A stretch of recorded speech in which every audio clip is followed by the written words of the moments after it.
नमस्कार साथियों, स्वागत है आप सभी का हमारे यूट्यूब चैनल पर। कैसे हो आप सभी। पेंशनधारियों के लिए क्या खुशखबरी क्या दुख खबरी आई है कि पेंशनधारियों की दुख भरी खबर आ रही है सामने कि 50 लाख लोगों की होगी पेंशन बंद।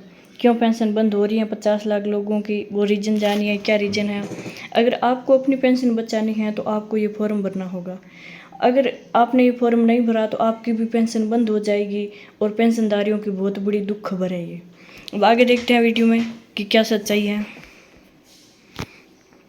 ईपीएफओ के नए आदेश का प्रभाव। ईपीएफओ के इस नए आदेश के तहत पेंशन लाभार्थियों को कुछ नए नियमों का पालन करना होगा।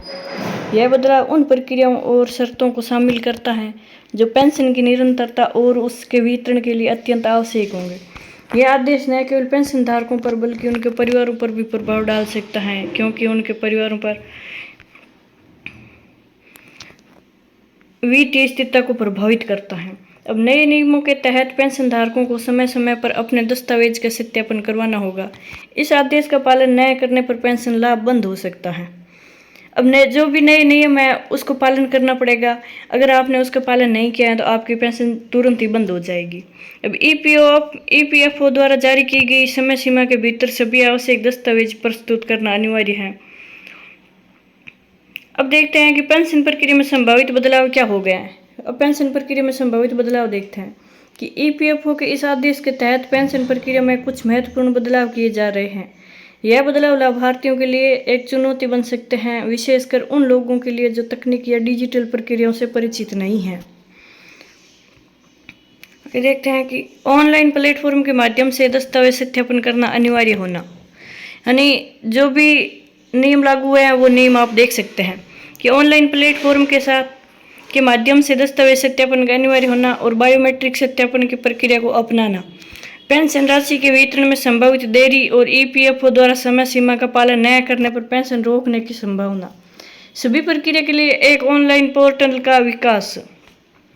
इन बदलावों को लागू करने का उद्देश्य पेंशन प्रणाली को और अधिक प्रभावी और पारदर्शी बनाना है। हालांकि यह बदलाव पेंशन धारकों के लिए अतिरिक्त बोझ भी बन सकता है। आगे देखते हैं कि पेंशन धारकों के लिए आवश्यक कदम क्या हैं कि पेंशन धारकों को इस नए आदेश के प्रभाव से बचने के लिए कुछ आवश्यक कदम उठाने होंगे। यह सुनिश्चित करना होगा कि वे सभी आवश्यक दस्तावेज और प्रक्रियाओं को समय पर पूरा करें। सभी आवश्यक दस्तावेजों की समय पर जांच और सत्यापन करवाएं। ईपीएफओ द्वारा दिए गए निर्देशों का पालन करें। ऑनलाइन पोर्टल का उपयोग करने के लिए तैयार रहें। सभी आवश्यक प्रक्रियाओं के लिए समय पर आवेदन करें।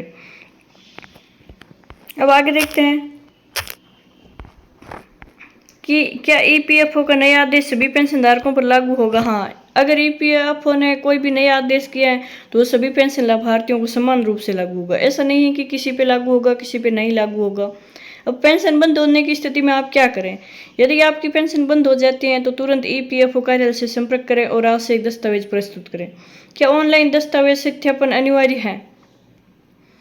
हाँ, ईपीएफओ द्वारा जारी किए गए सभी दिशा निर्देशों के अनुसार ऑनलाइन दस्तावेज सत्यापन अनिवार्य किया गया है।